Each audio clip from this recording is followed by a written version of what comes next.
Say, so welcome to my last lecture. So, thank you very much. So, thank you. This came about as a very kind of innocent way.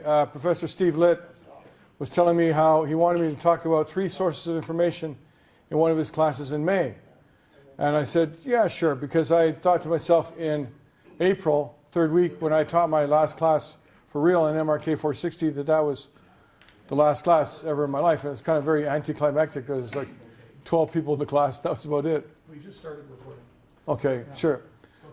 So I thought to myself, I'd like to do it in a little bit more, not theatrical way, but a little bit sort of bigger way so other people could participate. It wasn't about me talking. It was about them being able to have a way that they could talk among themselves and share information among themselves. Because that's always been the hallmark of my teaching. It's not about me saying things all the time. It's also about drawing out from the students in the audience experiences that they have and allow them to make contributions that other people in the audience can also benefit from and have advantages of knowing about. So that's why I always like to know so much about different students and keep track of the notes about what their parents do in business and so on.